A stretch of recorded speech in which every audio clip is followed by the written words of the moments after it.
I'll put my disclaimer out there now. This is coming from me, coming from my perspective. There may be a few touchy areas, subject matters that I'll be addressing. Nobody take it personal. It's just where I've been asked to share, so I'm going to share, so I'll leave it at that.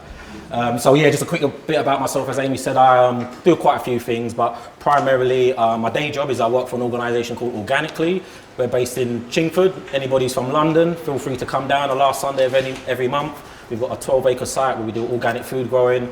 My role there is basically working with young people, primarily those who've been kicked out of school, NEETs as we call them, or students that are improved, and I engage young people through food enterprise. Nice.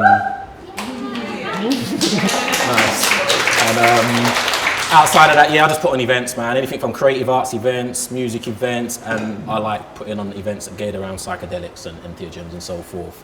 So today I'm going to present to you a subject called Racial-Delic, whatever that means to you. It just came to me when I was trying to think of a title, and that's the title I came with, so that's what it is. So I'm going to move through swiftly, and before I start anything, I always have to give these guys their credit where credit is due. I wouldn't be here today speaking with you, presenting to you, if it wasn't for these guys, so shout out to the mushrooms. And yes, I saw you when you came in. She's couldn't miss you, Miss Flower Garrett. But so yes, the question that was, or questions that have been posed to me in general have just been geared around diversity in psychedelia, or just this community. And as Amy said, it's been a journey that I've been on. My first actual psychedelic event that I went to was the Breaking Convention in 2011, which was a life-changing experience. I'll never look at things the same way after that event. But yeah, I remember being at that event. I believe myself and Kalinde, who was speaking at the event, and I believe I saw one other black male there and maybe another black female there, with the hundreds or maybe thousands. I don't know how many people was in attendance, but it was definitely in the hundreds at this event. And the event was, yeah, as I said, it was a life-changing event, and I got so much information I was able to take away with me and use and apply in my own day-to-day life. But then going to more of these events, I realized there was basically a gap. I couldn't see myself at these events as far as the information that was being presented to me. There was a lot of cultural information that, you know, I resonated with and synchronized with my own path and my own journey, but there was nobody talking about, you know, psychedelics from an African or Caribbean perspective. So my family, I'm born and bred here, first generation born in the UK. My mother and father are from Barbados, and we come by way of Africa. We're not exactly sure where we are from. We've come to the conclusion that we're probably from the West Coast, probably Ghana, but this is part of our mystery. So as far as diversity in psychedelia, it was a question. It actually made me question the fact, because as Amy was saying, basically, I would like to have thought, and I think this is a forum where probably it'd be more easier to break down barriers and get these kind of dialogues going and conversations started. But ironically, that's not necessarily been the case, because I think 2011, we're in 2017, and it's great. I could see more people of colour in these spaces, which is great, but it's still disproportionate. And obviously, we're here to address that and speak on this topic. So yeah, I'm questioning it as well. Why is that the case? And I've got my perspective. And interestingly enough, I put these up because in the last 12 months, I've been basically asked to speak on this subject from different perspectives all the time. So as I say, my day-to-day fielding horticulture in general, they've asked me, you know, where's the black agriculturalists? Where's the black farmers? And the same thing I was asked by the permaculture to deliver information, a permaculture session geared around diversity in horticulture. Then I was at the food sovereignty gathering down in Hebden Bridge, and they was asking the same thing. Can you do a session? And you know, because you're just the only person who's, you know, into organic food growing. I said, well, I'm not the only person. There's many of us out there, but there is, you know, I'm proactive in what I'm doing in engaging communities and going into unknown and sometimes uncomfortable spaces where I am the only person of colour in that space. So the reason I brought that up, and yeah, I'll just say this year. So as I said, this is for me. Before we get into it, I'm going to open up. I would like you to open your eyes, because I've opened my eyes and observed what I've observed over the last few years. And I'd like you to open your eyes, understand this from my perspective. As I said, I'm not pointing fingers. I'm not asking anybody to be, you know, apologetic in any way, but I'm just going to present what I present to you, and let's see where we go. So these are the 3 questions that have been posed to me over in the last year in general, but we're going to apply it to the psychedelics. And that's basically what can be done to make the psychedelic community as equally accessible and inclusive to non-white communities. Why are the descendants of the indigenous people so disconnected from the medicine lineages of their ancestors? And what can be done to defend against the co-optation of sacred indigenous traditions by Westerners in search of novel experiences and who exploit these traditions for financial gain? Do people feel comfortable? That's a relative, you know, relevant questions to be asked. All right, so that's what I was basically asked. So I'm going to answer them from my perspective. I'm going to just fly through slides. there's no method to the madness really. It's just whatever came to my head first and what I meditated on, and then I'm just going to present that to you. So we're going to start with what can be done to make the psychedelic community as equally accessible and exclusive to non-white communities. So the first question I'll do, so I'm a permaculturist. Anybody who's into permaculture knows, who knows permaculture, just by a show of hands. Right, so as we know, as a permaculturist, one of the first things we should do is observe. Before we go in and do what we've got to do, we've got to survey and observe what we're doing. So that's what I had to do, and I had to ask myself, and I would put it out there if this is a workshop, what do we actually mean by that? Because I've learned in my field of work, it's basically a lot of buzzwords that get put around, and people say, yeah, you know, what I've learned is that there's people who promote equality, for example, but they don't actually practice it, and they can get away with promoting it and saying, you know, it's all about equality, but actions speak louder than words. So I'm one of those people that look for what people are actually doing to prove that they actually mean what they say, what they're saying. So I'm not going to ask everybody what it means, but that's a question that you should be asking yourself before you ask anybody else, that what do you actually mean by that? And we'll be getting into that. And like I said, it's the words that I've thrown around a lot in both the food growing movement as well. And yeah, I won't dwell on that too much. So this is a slide from one of my other workshops that I do, that's all to do with developing workshops and engaging groups. Like I said, I work with these so-called hard to reach groups, and I call them so-called because in my opinion, they're not actually hard to reach. If you speak their language, if you come from where they come from, they're actually very accessible and you can engage these groups. And the question that always comes up is a controversial area depending on who you're talking to, but people say, yeah, we want equality. And to some degree, I don't really work with equality. I don't see it as it's that straightforward as in, you know, let's just treat everybody equal and that, you know, that's going to be all right. I believe equality comes from perspective as well. And if you look at this picture, it demonstrates that equality doesn't always mean fair, if that makes sense. So for example, yeah, I think pictures paint 1,000 words, I'm not going to say anymore. Just look at the picture, see how that resonates with you. And what I've learned is that equality doesn't necessarily mean participation. And this is another quote that I use a lot in my workshops as well. Diversity is being invited to the party, inclusion is being asked to dance. Anybody who's been to a mushroom workshop or a safeguarding workshop that I deliver, I say this quote all the time because I fully understand what that means, because I work with these hard to reach groups. And for example, if I'm in a classroom working with students, you know, you've got students always putting their hands up quick to answer questions and so forth, and you've got a student who sits at the back, or they might be at the front but not actually engaged. And how do I make that individual feel part of this class? That's what my job is as a teacher to do. So I would ask anybody from whatever their profession is, that's how you should be trying to engage participants, whatever you're trying to involve them in. So the party, this is the party, isn't it? It's always, for me, it's always the same party. And I go to these parties, and like I said, I'm just one of a few people of colour at these parties, whatever they are. And it's a problem. But as we know, one of the one of the principles in permaculture is the problem is the solution, or in the problem lies the solution. And I believe that is the case within this field that we're talking about today in psychedelics. So before we get into that, again, this is about asking yourself questions more than asking people of colour or, you know, people, whoever it is that you're trying to engage. What it is like, what did you actually do? What are you doing? What are you proactively doing? That's where you should be starting. And you can do anything and everything if you choose to, but you should be asking yourself, what is that? And if it's something small, it's something small. I think in the last session that we done in the sand pit, I asked who got something from that session. Everybody put their hands up and asked, your job now is just to go back and share that with at least one person, and that's you doing the work. That's what I would at minimum expect from you or yourselves to be able to do. But that's the question that you should be asking yourself. What did you do for this psychedelic renaissance, as it's been coined by some? Some people believe this is, the next phase. I also agree. I think we're moving to another phase or a new phase where we're breaking down barriers. I'm now presenting at conferences like this. This is not what I'd never intended to speak about these subjects at all. That was never my goal, just to eat mushrooms and just be on my journey. But I realised the role that I'm playing because there's a lack of this that's being represented in this so-called renaissance. So let's move swiftly. And just lastly, so though the problems of the world are increasingly complex, the solutions remain embarrassingly simple. That's by Bill Mollison, who's one of the permaculture pioneers. And that's what we're going to look at. I'm going to look at so I'm going to highlight some problems, some issues, but I'm also a problem solver. Anybody seen Pulp Fiction? Wolfman, I consider myself like Wolfman, there's somebody gets shot in the head, we're going to cover that up and get it all sorted out and nobody will know what's going on. So I'm a problem solver. I don't want to just highlight problems and then we dwell on the problems, like what are some of the solutions, and these are just solutions from my perspective. They're not necessarily the solutions, but just some solutions. So one of the problems is, in my opinion, that when you go to these events, it's the usual suspects. Same people saying the same thing. And that's cool to some degree, but we need to widen it. If we're saying we want to widen it up, you've really got to do what it takes to widen it up so we're not seeing these. Another one of my good films are like Usual Suspects.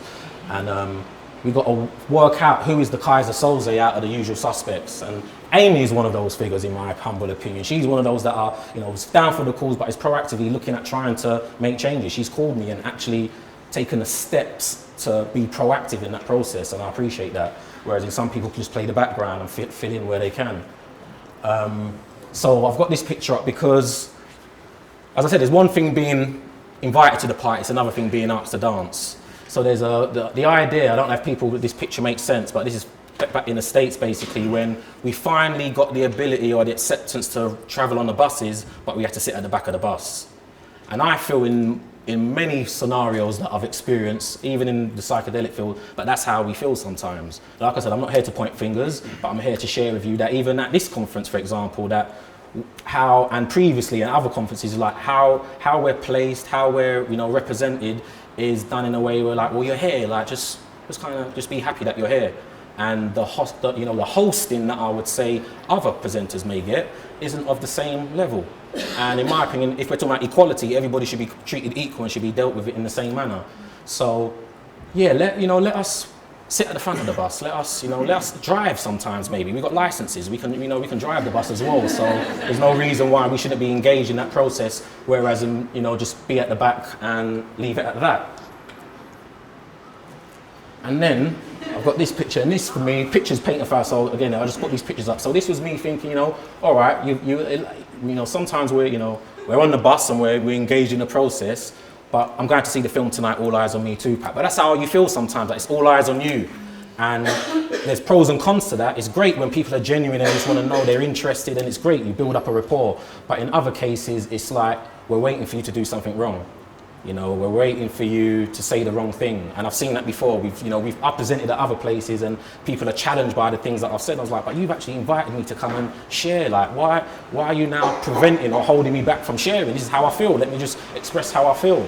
And I think, yeah, this image just represented that for me. And I would like to think that because there's other people in this field, that they will just be given a license where you can just go out and play. Not go out, but you don't say this or don't do that, or be that, and that's basically that's the freedom that I would like, and I'm sure others would like as well when presenting in general. Now this picture represents, so this is all to do with problems and solutions as well. So again, pictures paint 1,000 words. Again, I said I work with these hard to reach groups. I'm in Newham, Waltham Forest, Hackney, I get to all these, town hall meetings and so forth, and they're like, yeah, we want to do projects that engage young people. We want young people, and what we're going to do, we're going to open up a youth centre, we're going to put table tennis, and we're going to put a pool table. That'll do, they'll like that, won't they? And then I'm always in those spaces, I'm like, look, I'm probably one of the youngest people in the space, although I'm 40. I'm normally one of the youngest people inside, but where are the young people? Why are the young people not here to actually engage in this process and suggest what they would like for them to develop? Because then you wonder why you built a youth club and they're not actually interested in attending the youth club. So I'm saying this to say that around the organising and developing of an idea, those people should be involved. So when we go out on the estates, when we're building raised beds, we don't just go into the estate and build a raised bed. We go and do some door knocking and we ask the residents, this is what we're planning to do. What are your thoughts about that? Do you have any ideas? Do you think you could contribute to this anyway? And then we come up with an idea, a plan, and then we take that back to them and say, what do you think of this? Does this work? Does this sit well with you? And then they give us the thumbs up or the thumbs down, and we take those steps before we move forward. So I'm saying that to say that, for example, events like this, we should be invited to sit around the table. The table should reflect what you're trying to actually do and trying to achieve. And if you're not doing that, you're not going to get the results that you're expecting to get. And some of you may be familiar with this man. The reason I put his picture up on here is because he is the individual that got me on this path that I'm currently on. And at the time that I started this journey, if not, he is still the only person of colour in this field that represents the community that I come from, what we call the Black conscious community. Those of us that are doing progressive things in our community all around the world. And we've got, a lot of keynote speakers that are doing productive things, but he was the only person speaking on this subject. So for me, I was concerned to some degree why he wasn't everywhere. If these groups and organisations are asking for, we want more diversity at our events, then at least the one person from the African Caribbean community should be invited to these events and be part of that event, because he's the only one doing it. And what he's now done is open the door for the likes of myself, Moody, who was talking earlier on, and other students in the States to actually have a platform and share and get the information out there. So this was from a speaker perspective, that there's only a few of us for real. And you know, I'm not asking for, you know, any handouts, but I'm just saying that if you want to engage the community, for example, the African Caribbean community in the UK, you need to have people from their background that speak to them and communicate and speak their language. Just like I said, I've got to speak to young people. So that's that. So yeah, give this man his platform and his just dues, because he really deserves it. He's been putting in work for over 30 years in our community, and we know he's an ambassador for mushrooms, and I'll give him his clout, man, because he deserves it. So this image, I'm rounding up shortly, reflects basically an event that I went to a couple of years ago at Kew Gardens, where they was talking about psychedelics, basically, psychedelic plants. And the presenter was highlighting the distribution of psilocybin mushrooms around the globe. And I was with a friend of mine sitting right in the middle, and we looked at this map, and we both looked at each other. It's like, how come there's only 5 dots in Africa? Like, you go all around, you see dots everywhere. And to his credit, I can't remember his name, a few years ago, but to his credit, he did highlight that this isn't a true representation of, you know, distribution of psilocybin mushrooms around the globe. What this demonstrates is the interest of the people who are doing the research to where they choose to go and do that research. And obviously it's not Africa for multiple different reasons, and if we've got enough time we'll explore that later on.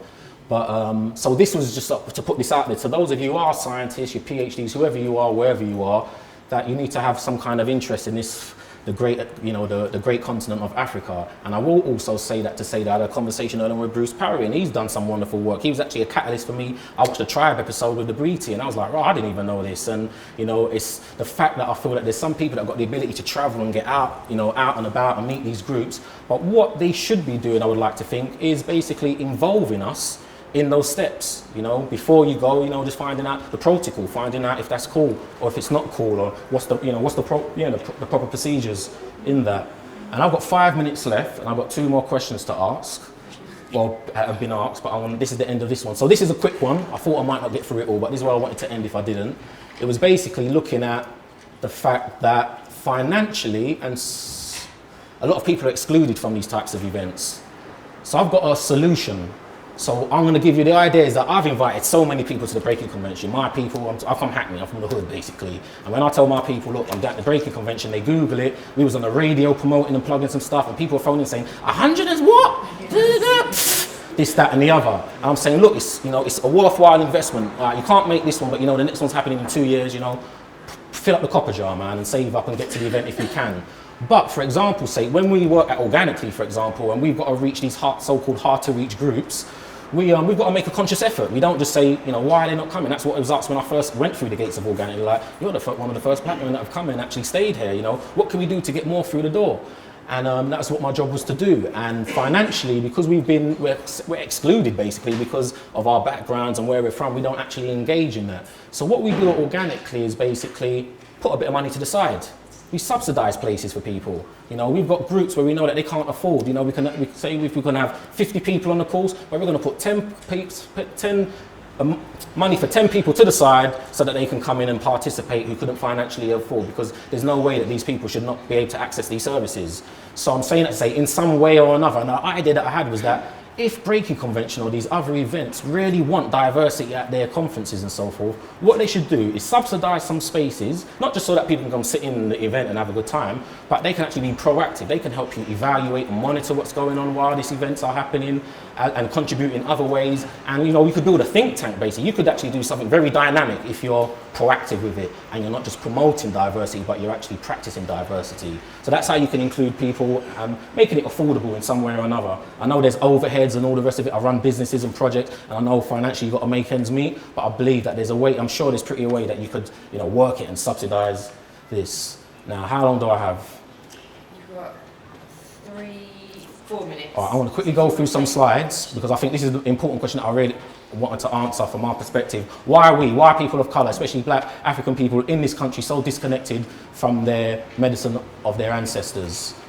And I won't go into this. This is why I was doing this. I'll just go forwards. So there's basically, this is institutionalized racism from the doctor's perspective and the scientists, they're doing it. I've done my own research. I found that some of the earliest groups, the earliest tribes work with these plants. These are the first people to use and work with sacred plants. And in a nutshell, we were living in paradise. That's what my research has shown me. We were fine and living our lifestyle, and we would have lived happily ever after, in my humble opinion, until we had, invaders, basically. I'm gonna keep moving.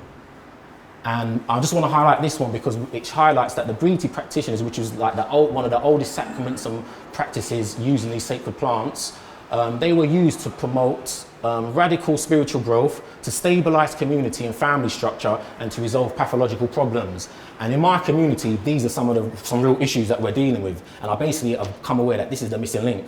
We've got young boys, anybody who's living in London at the moment is aware that there's shootings, stabbings, killings going on in the community.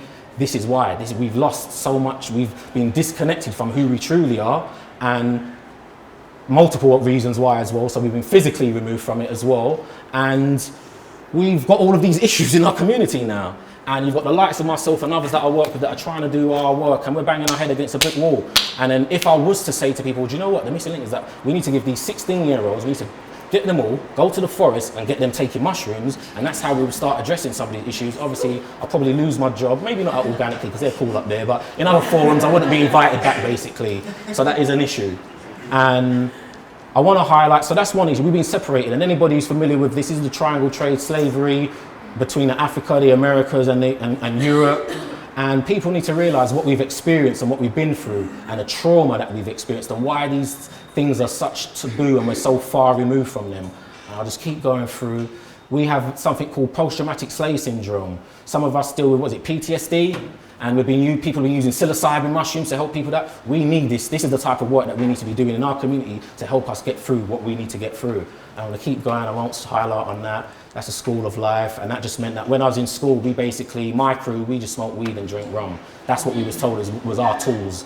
And when we looked at the white guy, I went to school in Camden, so our primary was a lot of white students that I went to school with. They were the ones taking mushrooms, going out to Hampstead Heath, popping pills, coming back saying all these wonderful experiences that they had, and we just thought they were druggies. So we've been really disremoved with this. It's so much a lack of knowledge and understanding of this field why we miss out. And I'm just going to go through these slides and look at the mind control through TV and media of Africa and African people when they deal with our sacred traditions, how basically it's being covered up in a way where basically everybody's scared of it, including us as well as Europeans and other people.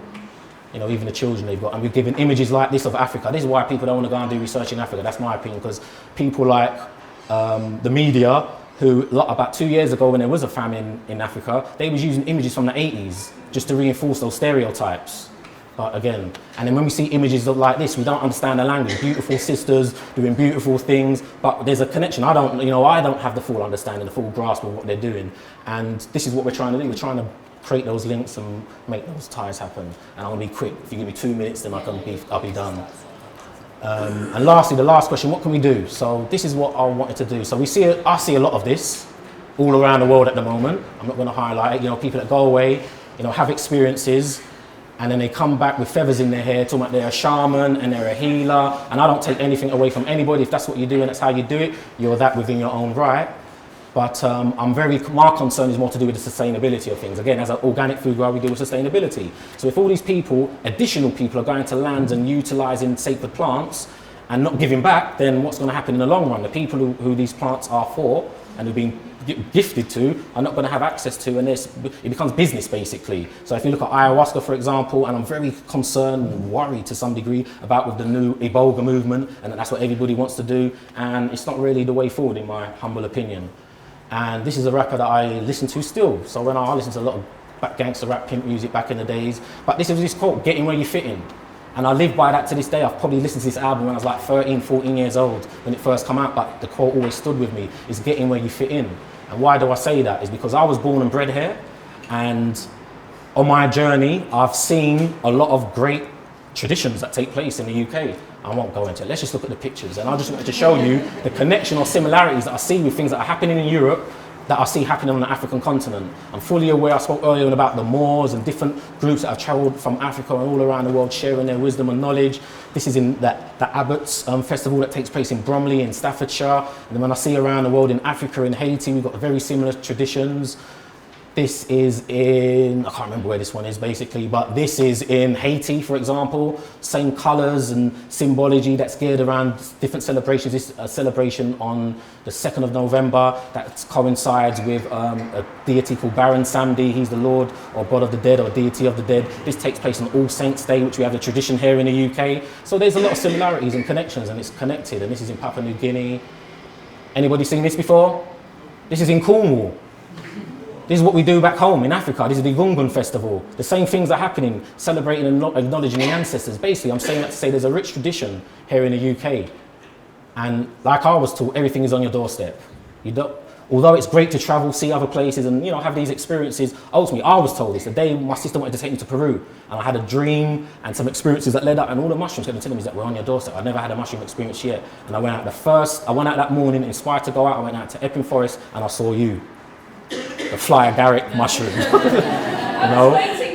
Thank you. And it just reminded me that I didn't need to go anywhere, that it was on my doorstep. And as you know, we've got Liberty caps here, we've got the fly agaric, henbane, and other, you know, the Seed Sisters. You've done a wonderful job yesterday sharing all the native flora in the UK. And, you know, and you can, even if you're not indigenous to this land, you can cultivate. This is the morning glory. You know, you can get seeds for £1 and throw them in your garden, and you've got sacred plants that you can use in ceremony for different purposes.